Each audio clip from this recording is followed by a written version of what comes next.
Okay, so I guess I'll start with an introduction of who am I. Everybody knows me as Derek, but the reason for this is because I am APAC. That's the whole purpose of us being here. That is the whole reason of me feeling like it's time for me to speak because of the journey, because of the hardship, everything. Just, who I am, why am I here, what is my purpose. So, and who I am a artist, I am a creator, I am a husband, I am a father, I am just me being who I am and just letting the unfabricated version of, that a lot of people tend to address. I'm just being me and just putting it on that canvas. And I sat back, recently and I thought about how long I've been in this. Excessive of 25 years of just straight hands-on creating and from the beginning of things. Like it's been a very, very, very long trip in this auto industry, regardless if you want to say collision or competing in car shows or street racing or whatever that case may be. I've got gems placed in all of those different categories that kind of get mixed up into this bowl of me and who I am now. I'm here to tell that story. I'm here to answer questions, no matter how hard these questions might be. I'm here to just tell the truth and just put it out there and just, I don't really care about anybody's feelings about it. So that's why I kind of said, leave your feelings at the door. That's what I've been pretty much calling this. But yeah, tell me a little bit about, I know why I chose you. I need you to tell me why I chose you. So, I'm Rhonda Hyman, originally from Michigan, living in California. Very happy to be brought out here to come and partake in this journey with you. Mm-hmm. Little history about me. Transitioning from Michigan to California, always wanted to be a journalist. Was told, no, it's not going to happen. It's not going to happen. Got a break from a very, very good friend of mine that used to work on the television show In Living Color.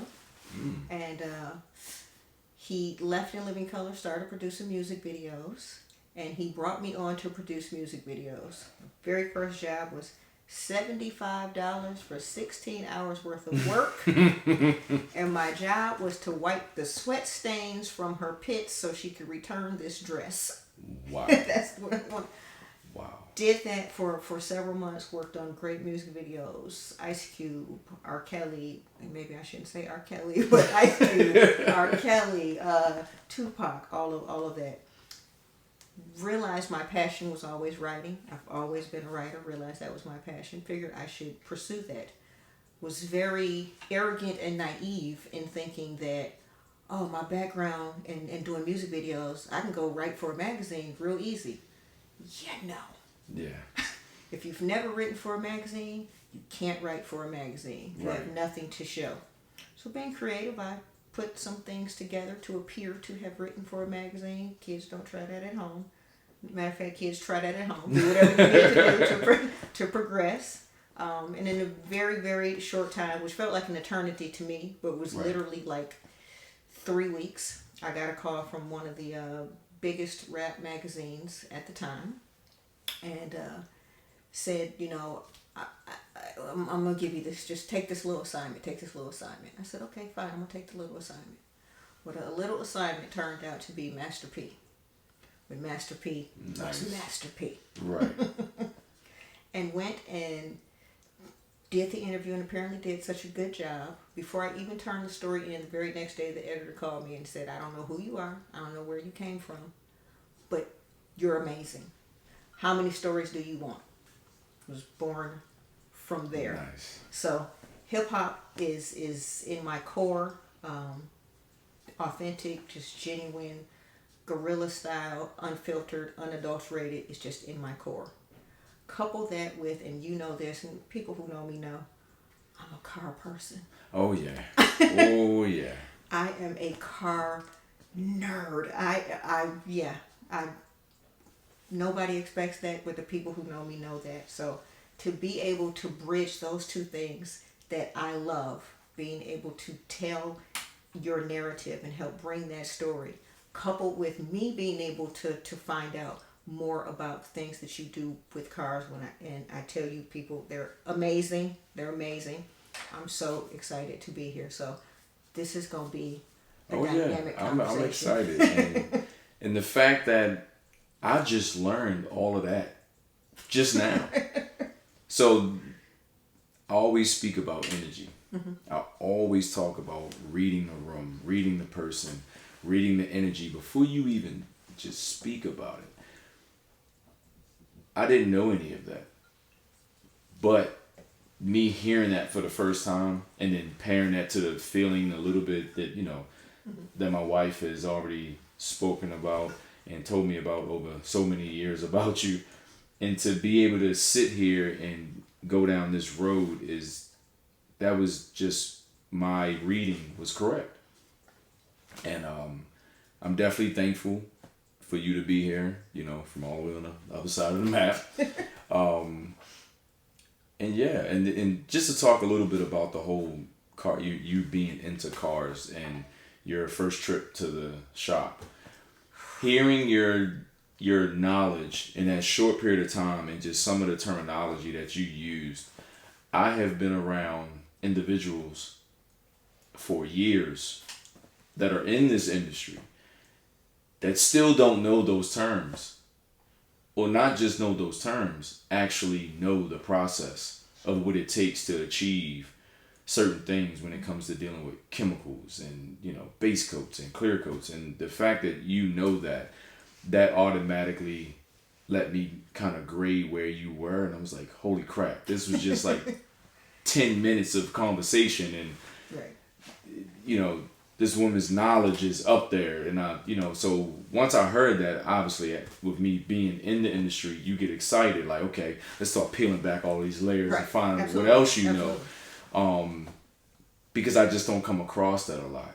And for me, I'm a sponge. Like, everybody places me on this crazy pedestal, and I always tell people I learn every single day. Every day I go in that paint booth, every day I go in that shop, every day I pick up a certain tool. I'm still learning because I'm addicted to getting better. Absolutely. And I feel like if you think that you can't get better or you can't learn anymore, you might as well be dead. It's over. True. So for me, I want to keep going. I want to keep learning. I want to keep achieving these different goals and keep going along this path, wherever it might take me. I'm down for it. As long as it's positive, I'm down for it. Okay. But yeah, I think we can get into this journey. Like, I can take the first step, or you can ask me questions. But either way, this journey it's me. So it's in my soul. So I'm gonna start just with this random first question because okay. I know I want to know. Okay. Because I know where it was for me. All right. And I think it'll be a good introduction, and it's probably gonna take you back a little bit. Oh yeah, it probably will. I want to know. Okay. Way back, because I know it's way back. Yeah. When was the moment that you geeked out when you knew you were a car person? Like, what was that moment? What was it? Was it like, that's my car, or was it your dad riding you in a Cadillac? Like, okay. What was it? You were like, oh my God, when you inherently you felt it, like you knew it. So if you want to talk about the very first moment that I knew that I was into cars, mm-hmm. So being into cars or working on cars, but being into cars would probably be as a very young kid. Mm-hmm. And growing up in Baltimore, obviously we made our fun. Like, going outside and just being creative, mm-hmm. was our fun. Mm-hmm. Sitting on the corner and watching cars go by, that's my car. That's my car. That's my car. And then actually knowing what that car was. So obviously, it becomes a competition with your friends. Because obviously that's not your car. That's not our car. Right. But as we're choosing these cars, we're gaining knowledge about what that car is. Absolutely. And every so often a car would come by and everybody like, that's my car, but I had an advantage. What is that? Tell me what that is. And that's how that was the first moment. The first moment where I knew, oh shit, this is a problem. This is gonna be a problem like later on in life. And obviously as a kid, you don't have too many worries in the world. You just want to go outside and have fun, play, be free. But I knew this was gonna be some shape or form, somewhere it was gonna be a part of me. But I went through the artist in me came first. Okay. Yeah, that came first. Okay. So drawing. No, yes, drawing. Like I used to love to draw. Didn't matter where I was at. Pen in the pad, pencil in the pad, piece of charcoal in the pad, white out in the pad. Like I used to draw with crayon, whatever. It didn't matter. How old were you? I started drawing probably when I was around 10. Okay. Yeah, probably 10 years old. Okay. And then, I went to the School of the Arts in like the summer for like a summer program just to enhance the skills. Did a lot of still life drawing. I actually got a chance to do a nude drawing once. Yeah, that was pretty. As a kid, that's pretty. As a grown up, it was interesting. It was interesting. So yeah, I mean, it started off just in that, like it just that I thought I would be drawing for the rest of my life. Did you happen to draw cars? So, as crazy as it might sound, no. Okay. I never wanted to draw cars. Okay. Never. Have I? Yeah. But that was not the... Yeah, well, one of the things is, and I'm sure most artists can probably vouch for this, the hardest thing to draw is a complete circle. It is. It really is. It's the hardest thing to draw. Draw a complete circle twice. And let me see how that pans out for you. Like, let me see how that works. I'm gonna do it later. So, but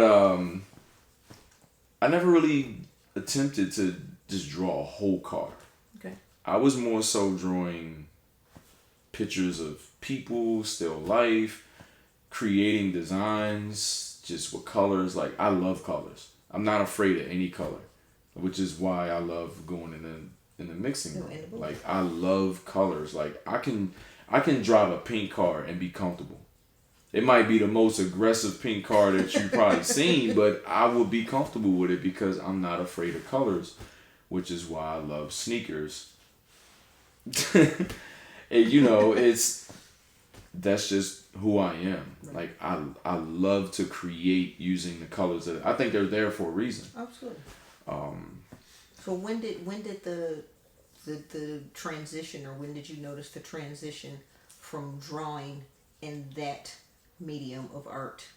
Okay, so without going into like this huge drawn out thing, at one point I started drawing, and then it became a thing where I started designing t-shirts, not for everybody else, just for me. I was just doing designs just out of nowhere. And one day, got my first car, a Dodge Neon. What year?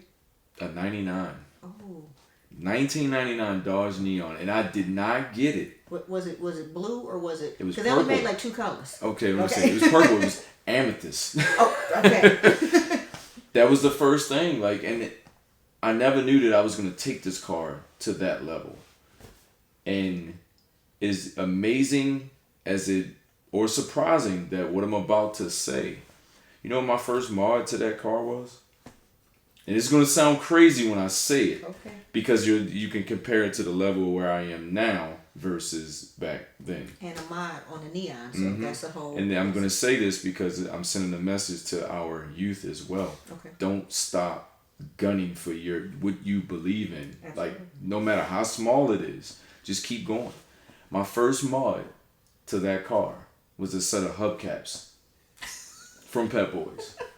That was the first thing. The first time I spent money on a car modify was a a set. car. Yep, was a set of just pop on hubcaps. Okay. Because yes, if I recall, they were just steel wheels on the neon. Mm-hmm. Yep. Set of hubcaps. That was the first thing. And I thought I was the shit. Oh, you were like, doing the it. shit. You were doing. So, and were they silver or alloy? They were chrome. Oh. And I hate chrome. Oh. And I hate chrome. Oh, okay. So that just gives you an idea of that right there, and for my followers and people that know me and know how aggressive I am with my craft, that right there should paint a very long spear. Very. Like very long spear of where I came from and where I started from. And just that alone, I could just drop the mic and just leave on that note, because it was hubcaps. It was chrome hubcaps. Purchased from Pep Boys. Yeah. It was commercial. Yes. Mass produced. Yeah. Hubcaps. So, and from that point forward, meeting people and then grinding and just wanting to, okay, what else can I do? That whole drawing pictures thing went out the window. I started working with my hands. Did you know you could work with your hands when you started? No, I didn't. I just jumped into it. Okay. I just jumped, and... At what age? Let me see. That was 17, 16, 17 years, okay. 17 years old. So your first car. First car. Hubcaps. And Yep. realized that you And then wanted as to. I got older, and then it's like also a car breaking down Oh, it's the best also tutorial. forced me It's the best tutorial. to say, okay, well, maybe I can do this on my own. So I tried it. And, from the first thing, okay, I changed my own oil. I changed my own coolant. I changed my own spark plugs. The car was an automatic. I wanted a manual. Didn't even know how to drive a stick. Never in my life. So guess what I did? Went to the junkyard. Got you a manual transmission. Got me a... clutch. Hold on. I unbolted the manual transmission in the junkyard. First time there. Don't. First time there. I took it home, did some research or whatever. And I went home. 4 weeks later. No car. Catching the MTA, mass transit. Did the famous... I'm not scared to say that was my transportation coming up. I loved it. Okay. It was cheap and it got you where you needed to go. go. That's right. Dropped the transmission in the parking lot. Oh, just took it out. Bolted everything in. Did the electrical part of it. Got in the car. Never drove a stick in my life. Okay, now this is time before there was YouTube tutorials or any of these things that you could go and look and get a visual to see how to do this. All data. Okay. Pulling schematics from all data. Okay. That's how I achieved it. And getting to know the people at the parts department at the local Dodge dealer.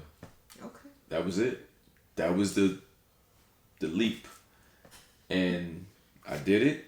Got in the car and did the most massive burnout because I just dumped the clutch. I didn't know just killed the tires. Okay. And I just went from there. You taught yourself that moment. And from that point, it just got worse for my pockets. But I just was teaching myself constantly, just diving into these cold nights under the car, tools everywhere, and just keep taking that leap. And as I took that leap, I'll fast forward a little bit over the years. I tried to draw again. I couldn't draw. I could not draw something that I really did for a very long time. I couldn't draw. And I'm like, what the hell is going on? Why can't I draw anymore?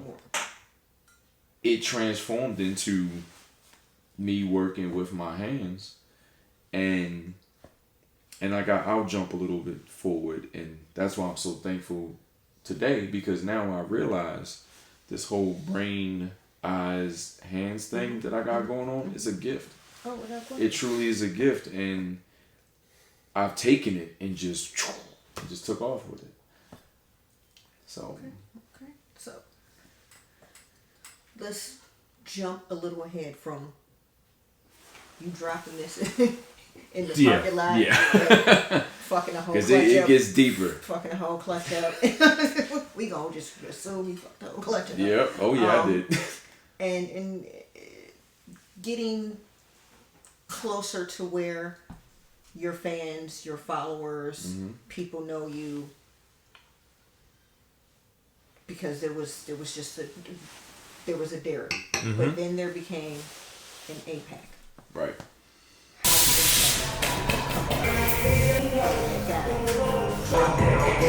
Okay. Tell me that growth, that story. How did it go from that to that? All right. So I can go just a tad bit before APAC. Take it back. Just a tad. So obviously, we need to work to survive. You know, we gotta make money to provide. Stuff you know, like food. And, we have to do our thing. Lights. So, as I'm going through these different jobs, and mind you, I have not been without a job since I was 15 years old. I've never been without a job. From 15 to 42, I have never been unemployed. You need a rest. Yeah, tell me about it. Tell me about it. So, I've just always been a hard worker, and the one thing that I will say, you got the working part of me, and then you had this is what makes me smile. This is my passion. You know, a bigger part of me was going out street racing, making a car faster. That neon got really, really fast. Really fast, real quick, on my own, just pushing the limits. Some of my clientele goes that far back. Oh, okay. Yeah, I still have clients of mine to this day that I met from street racing. Way back then. They saw that. Way back then. So I got so much rambling through my head right now because it's a lot. It's a whole lot, and I don't want to touch on every single moment. But as you go through this, you know, you're working at a job, and you know, we always have that. If you want to grow, if you're chasing that thing called success, every time you wake up in the morning, you're just wondering, am I doing enough? Oh. Could I do more? Absolutely. Is this my thing? Yeah. Should I jump into this, or you know, should I follow my heart? Should I follow my mind? Should I follow what my friends are telling me? You just got so much just pushing against you, and if you want to talk about where, you know, like before the APAC thing, I want to call it, I had like a breakdown, and I was with she's my wife now. At the time, she was my girlfriend. And one day, I remember this moment. One day I came home. She was coming home, and I was sitting outside in the driveway, and I was just done. Because I felt like there's more to me than just going to work and coming home. For sure. And it hit at that moment like hard. Like I'm talking like face all jacked up, damn near in tears, just like, yo, I feel like I got all this freaking energy bottled up and all these ideas and this creativity, and this brain is like constantly going, and I'm like, why can't I tap into this? What is it that I need to do? So finally, so where were you working at? Like when you at that time, I was working on Fort. I was doing work on Fort Meade. Actually, no. At that time, well, I was in a transition from working on Fort Meade, and then I was going to do some work in Virginia, and she was still working, you know, at the base. And the deciding factor about me jumping into becoming an entrepreneur was almost a life-ending accident on 295. Coming home late at night from work. I was driving up 295 and a truck was the drunk driver. It's tons of drunk drivers coming from DC and that area on Friday, Saturday nights or whatever. And this truck was coming up the wrong way at 295 with his lights off. And just whew. And I'm thinking like, yo, this could have been it. Oh, yeah. This could have been it. Over. End. Now, mind you, I already technically had clientele because people trusted me to do stuff to their cars. Detailing, audio work. I wasn't doing any body work at the time. Fabricating sounds, just doing whatever to a car. Making the car faster. Hanging out with car clubs, competing, like all of that stuff was already there. When that happened, that was this deciding factor that I am done. I'm jumping. Worst and best decision of my life, if that makes sense. Life and death has a tendency to be that kind of catalyst. So, and I'll tell you why it was the worst. Okay. I know my wife will get a kick out of this one. So I made the leap with my career, ending my career without telling her. Oh. I just jumped. And she's still your wife. Yeah. Now, she's my girlfriend at the time. That I'm saying, but now she's my wife. Exactly. So I did something right. It was wrong at the moment, but it became right later down the line. But I just jumped. No parachute. No strings. No backup plan. No nothing. I just jumped. Took on a lease with a business partner of mine, and like I said, now we can touch on how APAC got created. So APAC was a collective name that was created. My passion. So for those who don't know what the acronym stands for, just in case. So it was Auto Performance Aesthetics Club. Okay. But because of getting out of the whole car club thing, it became Auto Performance Aesthetics Center. Okay. Now, the reason why it says APAC, everybody else it was called APAC. Everybody else just made it APAC, and I just stuck with it because that's what the mass wanted. They just called it APAC, so I just stuck with it. That's right. But yeah, it was a collective agreement amongst me and another person, and we jumped into it. We started getting it, creating waves and moving, and depending on how far we want to go past that, it's just that, past that beginning. It's very different to be the guy at the car club who's installing your radio or tinting your windows or doing any of those things, to becoming the man who is owning a business businessman and taking on those endeavors as well as the endeavors of running a successful business. Tell the people coming up, tell the youth kind of what that entails, how you had to transition as a person, or the transitions that you made to be able to take that on. Okay. And still live within your passion of doing cars. Because they're two very different things. It is very different. And it's two very different hats. It damn near destroyed me. So I'm glad you put it just like that, because that is the best way that I can try to divide the two.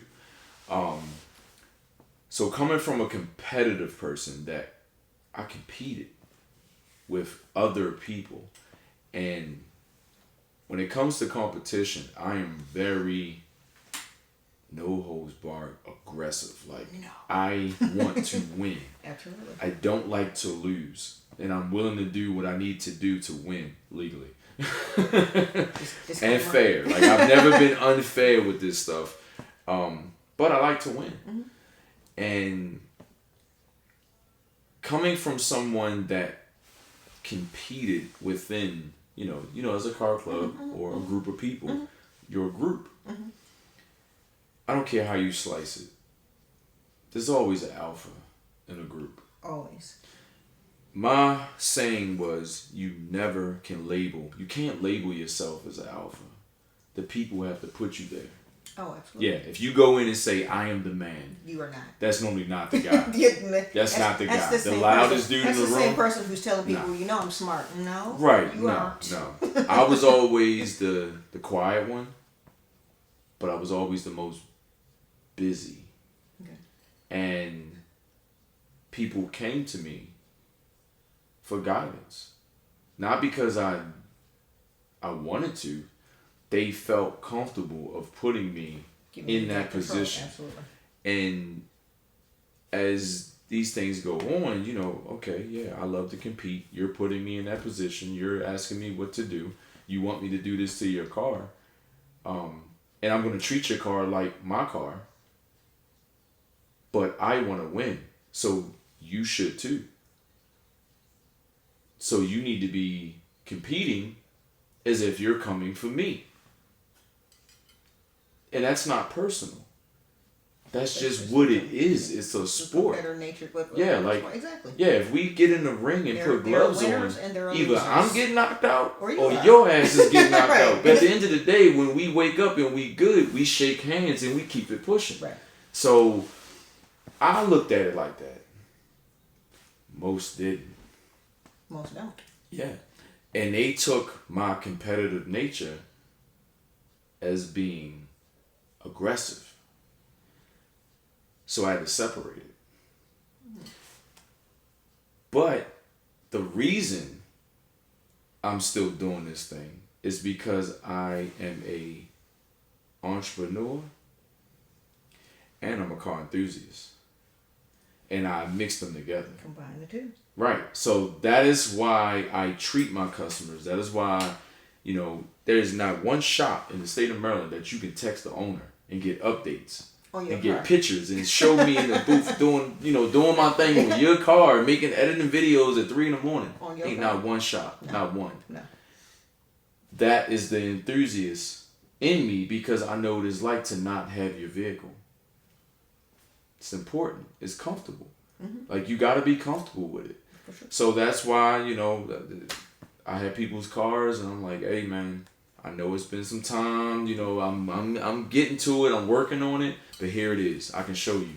You're not calling somebody at a front desk and just be like, hey, do you know what's up with my car? It's getting worked on. That's not good enough. Right. So I'll send a picture. You can go on my page. You can see videos. You can see me dancing, doing whatever. Like, whatever the case may be, you know that your car is safe. Right. Amongst the very big insurance policy I have on the building, you're covered. Like, you're good. So, but yeah, that was a big part that I'm not gonna say it set me back. You know what? No, I will say it set me back because it was a distraction. Having to run it was a distraction dealing with trying to help people and then people taking the fact that, oh, he has the resources because I have the shop and I have the skill set, or we have the skill set. It became a threat. And I was like, no, I'm not the threat. I'm the solution. Like, I don't want to. This is not a negative thing. This should be all positive. But it put me in a position to where I had to separate the two. So I stopped competing. Okay. I stopped competing. I gave it up. One summer I went really hard. Like, I went from an L. An unjustified L at that. Oh, so you were pissed. Yeah, so somebody pissed me off. So all it took was this little simple thing, and I dedicated an entire spring, summer, fall. And I think in that one, not even a full year, I think I collected about 80 plus awards. Wow. I was hitting shows everywhere. I was driving different states. Never trailered. I drove it. I drove it, whipped some ass, and drove back home. that was that aggressive part. So did that satiate you having to give up the competitive part? I created some enemies run in the that. business. Those 80 awards created some enemies. Oh, I'm sure they did. That whole journey created a lot of enemies. But I didn't do it for them. I did it for me. Right. And the one thing I can say that nobody can take away from me, I've never said no to not helping somebody along the way. Like maybe now because I got older and stubborn and I've learned a lot more. But back then, I was down to help whoever. It's just that people took that competitive part of me. Said, he's an asshole. He's unapproachable. Of course, bro, of you course. never came and But tried to talk to me. You've never approached me. So you just judge me based on what I actually showed you. Right. And to me, I'm going to tell the youth everything that I just said, and I'm going to say a lot more. It's necessary. That hurt, that pain, those situations, that letdown, the knives in the back is necessary when you're chasing success. Absolutely. It's going to happen. It is inevitable. Family letdowns, the people you think that's going to support you and they don't. Mm-hmm. It's going to happen. Is the one thing I learned, the biggest support is going to come from a complete stranger. That is something that I've learned, and I still agree to that to this day. You know, they say it's easier to get a complete stranger as a customer than it will ever be to get your family. Yeah, and that's true. It's very, very true. A true. lot of family, they expect the hookup, or they just, I'm not sure. I really just don't understand it. But I know my level in this industry. I'm gonna say within Maryland. But even though I know it's way outside of Maryland, because I've got cars everywhere, I've got work everywhere. But I'm just going to touch on just Maryland, knowing that I'm at this level, and I have been at a level, not this level, but I've always had some sort of a level to look at, to say that. Why would you take your car there when this guy is in your family and this is his background and this is what he's done? That's the magic question. I don't know. I don't have an answer to that.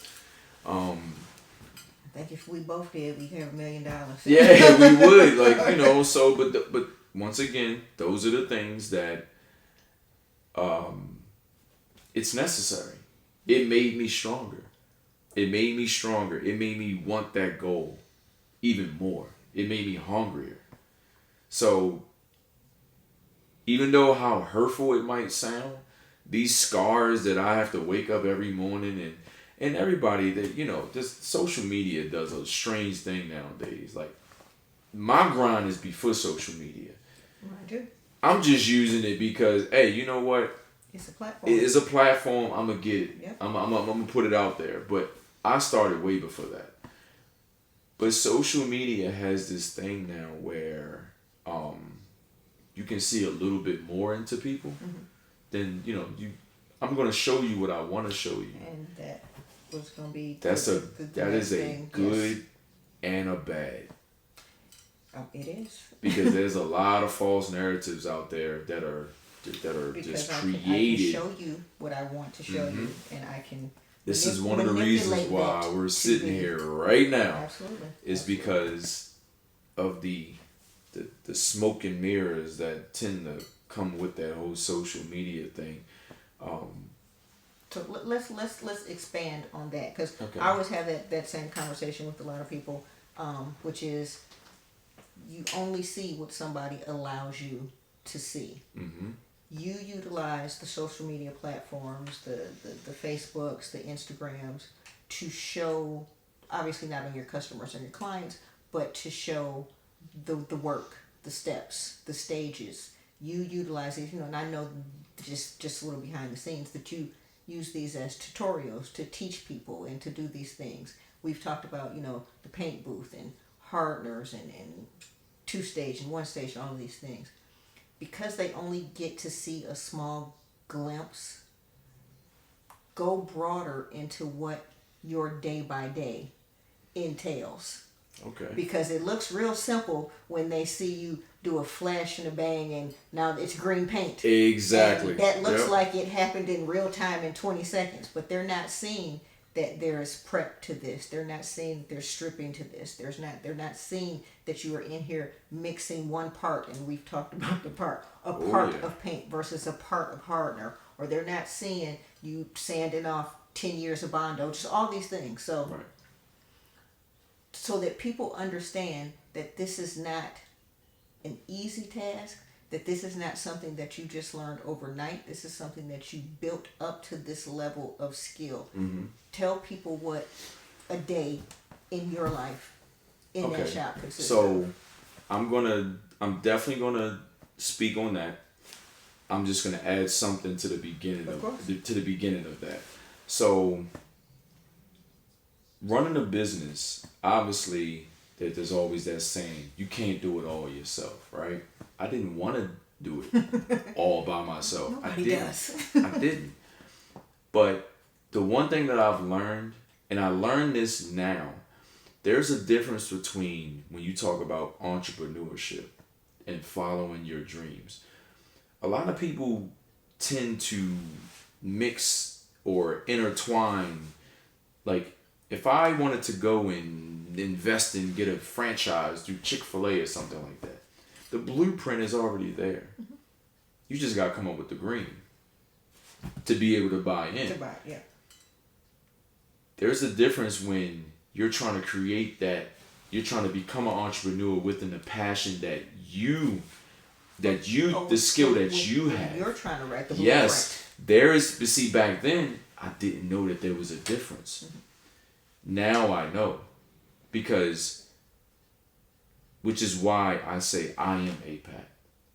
I have tried to expand this thing with other people. Mm-hmm. Some people are still involved, some people are not involved. Some people don't even exist in my head anymore because I had to eliminate them, because they became, instead of playing your part and being a solution, you became a roadblock and a problem. Mm-hmm. And when you become a roadblock and a problem against somebody like me, that this is me, this is my livelihood, this is who I am. Like, if somebody cut me open right now, it's gonna be APAC and paint and clear coat and all that shit all on the floor. Be a lot of clear coat. There's a lot of stuff. So that's me. So when you don't follow the correct steps, or you don't give it your all, I'm going to point it out. I'm going to get rid of it. I'm going to exterminate it. And that's what I had to do, because you made these individuals, I won't name names, but these individuals, they made me choose. Don't make me choose who I am over who you're not, because you wanted to not apply yourself or give it your all. Mm-hmm. To me, those are the people that I don't want around me. I don't want that type of energy, because it's cancerous. It will slow you down. For sure. And right now, the world that we live in, you don't need any setbacks. We need all gas. Fuck the brakes. Yeah, no brakes. We need to go. So now we can get into, as far as my daily. So after the elimination process, the much needed cleansing. Right. Definitely a needed cleansing. Much so, needed cleansing. and right now, it's been, these last couple years have been tough. Mm-hmm. Like, really hard. I mean, I think everybody can For sure. agree to that. COVID and then, loss of family. Sure. Like, it is taking a serious toll on me, but we're still here. We're still gunning. Mm-hmm. Still chasing. Still strong. Yep. Even though it damn near killed me, but I'm still pushing. But my daily, nowadays, is very, very, very crazy.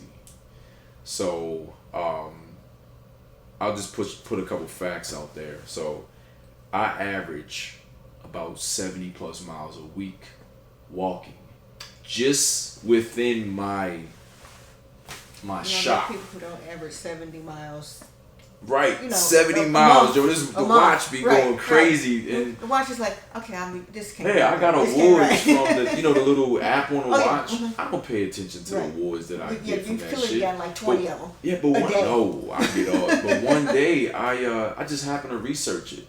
Man, there's people chasing these awards that I get every damn day. They trying to get them, and I get them on the regular. Just from work. Just from pain. So it's good and bad. Healthy, like numbers wise, and obviously I'm healthy, but it does wear on you. It wears on me. But yeah, my day consists of running the business, controlling the money, spending the money, dealing with the customer, doing the work. I have somebody that's been a young cat, Day, even though he's a pain in my ass, but he's one of the names that I will name. He's the one that's still with me. He's been with me. Actually, he's about the longest person that I've hired that he's been banging with me. Okay. Pain in my ass. I might claim on my taxes this year, but as you should. Yeah, but yeah, we've been getting to it. But yeah, my day consists of materials mixing, booking in the work, dealing with the issues, dealing with the stuff all the stuff that comes along with running a business, not to mention hands-on, quality control, customer relations, account maintenance, advertising, video editing, marketing, you name it. Yeah. It's all wound up into this day. And I know some people, they look at the page and they're like, holy fuck, he's got about 10 people working for him. No, it's not. It just looks like it, but it's not. But that's what people don't get to see. Yeah, that's the stuff small, that people don't get to see. And people think it looks easy, but you're not seeing all of the behind the scenes things that go into make this look easy. It's not easy at all. Like I just recently started doing ceramic coating and paint protection. I've been doing that stuff. I just didn't advertise it to my client base because I wasn't ready. I felt as though I wasn't ready. And I had a few people that came to me to let me test things out, and I got really good at it, like really quick. So more things to add to this repertoire of this already. It just keeps going. 1,000-step day. It keeps going and going and going, and for some reason I keep finding this energy from somewhere. I can attest to I don't know where it comes from because I've watched. I don't even know, and it wears me out. I don't even know, but it keeps. It's right when I think I'm at a limit. It gives me like, okay, I'll give you a little bit more. And then a little bit more, and I'm like, God damn, I'm 42. Like, how much more? Like, where am I at with this? Yeah. Like, even though I don't think 42 is old, but I get tired. People I do get tired, and then able to come home and still work. It's never ending. Yeah. So that's why I've accepted the fact that it is me. That's who I am. To the day that I'm no longer walking this earth, that is who I am, a hustler. It is period. It is built into you. We have so much more to talk about and so many more things to expound on. And I know you only want to go into so much in this one, but there's so many other stages in this journey that I can't wait to reveal to people. Yes, I'm gonna hold some secrets, people. I'm gonna hold some secrets. I gotta come back. These people are like family. So we're gonna hold off on some of that. So I'm gonna bypass all of that, and I'm gonna jump way. Let's say we're gonna jump way to the end when all those other things that will eventually reveal in other ones. Okay. We're gonna say those already happened. When the end of this journey, let's say no more lights, camera, action, or no more paint bondos, things like that. What mark do you want to leave on this industry? What do you want people to remember about APAC? Remember about APAC or remember about me? They're synonymous. I just want people to remember that never. I want people to understand that there are no limits. There are no limits. No matter how hard shit can get, you just gotta keep going. Absolutely. And I don't want to sound like I made it, because I don't think I made it. I don't think I ever want to think that. I never want to make it. But I don't want to make it sound like I made it because I grow. haven't. Right. But the mark that I want to leave is that young African American from B-More, he made a difference. That's the mark that I want to leave. Because I had so many people that told me I couldn't. I've had people tell me you ain't the right color.